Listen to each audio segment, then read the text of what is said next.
ఇంట్లో ఏదైనా ఫంక్షన్స్ అయినా కూడా మనం కంపల్సరీ స్నాక్ చేస్తామండి.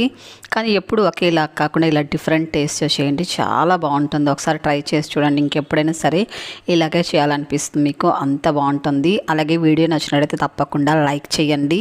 ముందుగా మనము ఒక బౌల్ తీసుకొని ఇందులో 1 కప్పు మినపప్పు తీసుకొని వాటర్ పోసుకొని ఒక 2 సార్లు నీట్గా కడిగేసుకోవాలి. కప్పుతో కానీ గ్లాస్తో కానీ కొలుచుకొని తీసుకోవాలండి. మినపప్పు నీళ్ళు వంపేసుకున్న తర్వాత కుక్కర్లో ఈ మినపప్పుని వేసుకొని ఏ కప్పుతో మనం మినపప్పు తీసుకున్నామో ఆ కప్పుతోనే 3 కప్పులు నీళ్లు పోసుకొని కుక్కర్ క్లోజ్ చేసుకొని వెయిట్ పెట్టుకొని మీడియం ఫ్లేమ్లో ఉంచుకొని 4 విజిల్స్ పెట్టామంటే చక్కగా ఉడికిపోతుందండి మినపప్పు అంతా కూడా.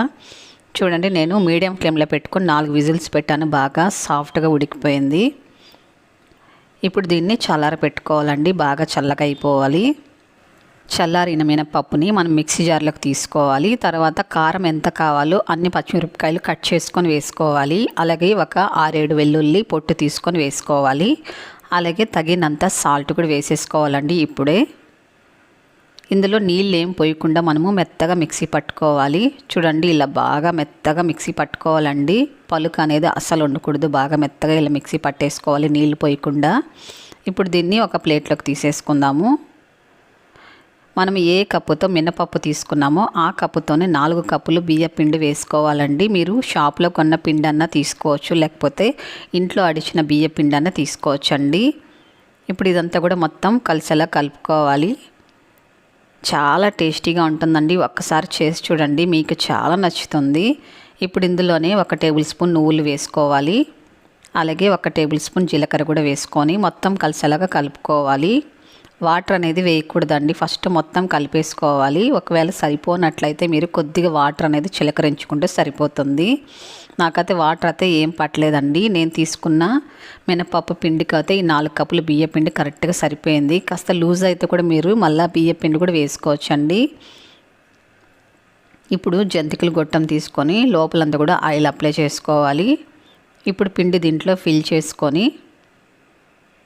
పిండి ఫిల్ చేసుకున్న తర్వాత మిగతా పిండి ఉంటుంది కదండి, దానిపైన మూత పెట్టి ఉంచుకోవాలండి, లేకపోతే డ్రై అయిపోతుంది పిండి. అందరూ కూడా చాలా ఈజీగా చేసుకునే పద్ధతిలో ఇలా చేసుకోవచ్చండి. గంటికి కాస్త జల్లిగంట ఉంటుంది కదండి, దాన్ని కొద్దిగా ఆయిల్ అప్లై చేసుకొని ఇలా మనము జంతిక అనేది దీనిపైన పిండేసుకుంటే చక్కగా వస్తుందండి. ఫస్ట్ టైం చేసే వాళ్ళు కూడా చాలా ఈజీగా చేసుకోగలుగుతారు ఈ పద్ధతిలో అయితే. ఇప్పుడు ఆయిల్ పెట్టుకొని ఆయిల్ బాగా వేడెక్కిన తర్వాత మీడియం ఫ్లేమ్లో ఉంచుకొని ఈ జంతికలు ఒక్కొక్కటి వేసుకొని ఇలా 2 వైపులు కూడా మనం తిప్పుతూ ఫ్రై చేసుకోవాలండి. ఒకే వైపు ఎక్కువసేపు ఉంచారంటే కలర్ అనేది ఎక్కువ మాడిపోతుంది. కాబట్టి అప్పుడప్పుడు ఇలా తిప్పుకుంటూ ఫ్రై చేసుకున్నామనుకోండి చక్కటి కలర్ వస్తుందండి. అలాగే మీడియం ఫ్లేమ్లో ఉంచుకున్నారంటే బాగా క్రిస్పీగా వస్తాయి. చూడండి, ఆయిల్ అనేది అస్సలు పీల్చుకోదండి ఈ జంతికలు అయితే. అలాగే మన ఛానల్లో చాలా వెరైటీ జంతికలు ఉన్నాయండి, ఒకసారి అవి కూడా ట్రై చేయండి, చాలా బాగుంటాయి టేస్ట్ అయితే. చూడండి, అన్నీ రెడీ అయిపోయాయి, చాలా క్రిస్పీగా ఉంటాయండి. చూడండి, అలా నొక్కంగానే ఎంత క్రిస్పీగా వచ్చేసాయో.